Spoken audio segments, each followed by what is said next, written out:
Good day, mates and matettes, and welcome to another episode of Fishing for Icebergs. Today, it is the second part of my Let's Build, and as you can see, since last time, there's been a little bit of an update.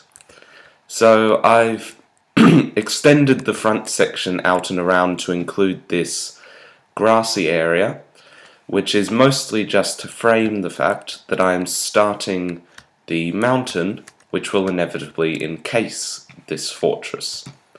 As you can see, I've put the walls of the mountain up a little bit on either side, and I've also added in this sort of pathway which will hopefully lead somewhere eventually. On top of that, there's a couple of other changes. A small one is these two pieces of glowstone have been added at the top of the arches, just because that frames it a bit better than just having the flat half block. On top of this, I have gone downstairs and built the basement section and turned it into sort of a forward barracks of sorts. So this is, after all, a fortress.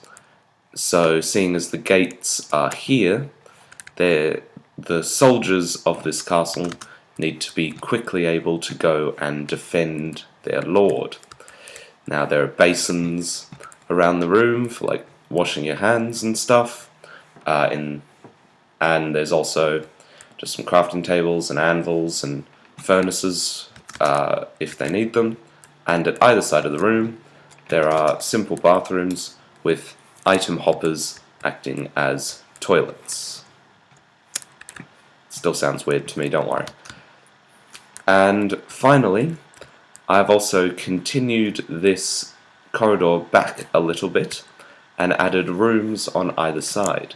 These rooms are just storerooms, very basic.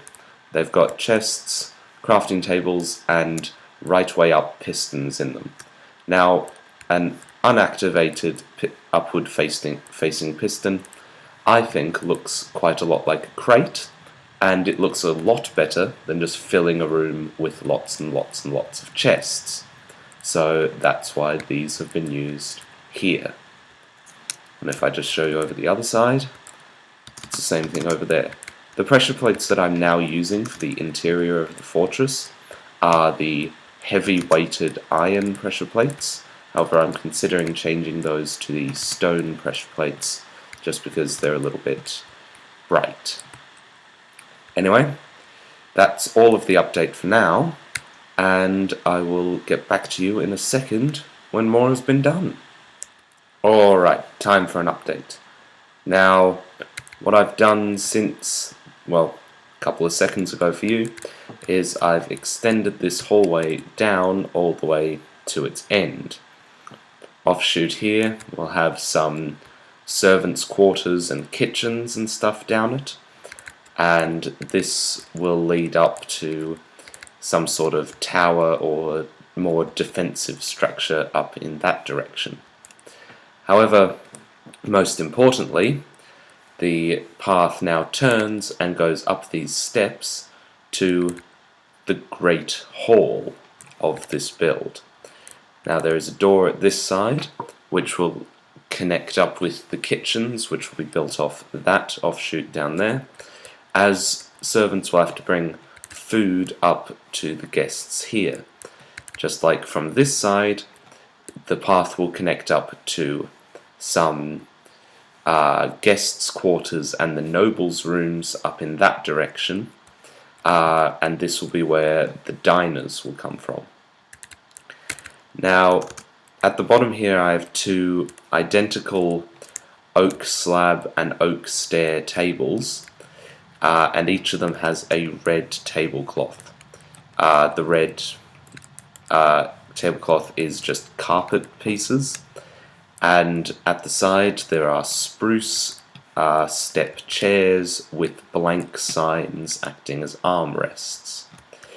Now if we go up to the high table, the high table is made of stone brick stairs and stone brick slabs instead of the oak from down there.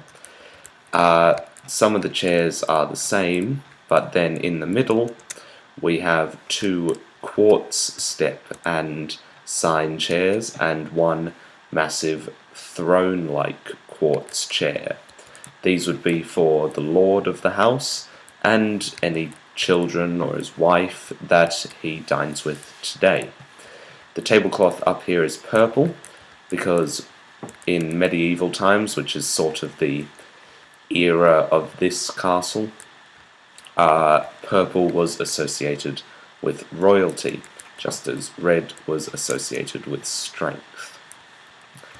For now, the room remains unfinished, but that's just because I have to continue this part of the mountain around before I can finish up all the structure on this part, by using that as a guideline of where I can and cannot build. So I'll get back to you in a bit. Alright, time for an update. Now, while the interior of the castle has remained the same, right now what I've done is I've extended the grass area all the way out here and curved the mountainside around to meet the Great Hall here. A little bit of the mountainside has also been done on the other side, and as you see, I have put the mountain in short of the end of the hall and built these large pillars in order to hold it up. The pillars are just constructed of stone brick stairs, stone brick slabs, as well as a couple of blocks of iron to give a bit of variation to the colour, but still keep it quite grey and solid looking. Now here there is an area where the dirt would have been cleared away and the rock flattened out to allow for these structural pillars to be as strong as possible. In the future, this hole here will become the start of a stained glass window which will frame the back of the Great Hall. And really, this is all I have time for today. The grass and mountain building takes a lot longer than you'd think it would. So, yeah, very sorry, but I'm out of time for today. Please press all the appropriate buttons if you've enjoyed this, and I will see you later. Alright, have a good one.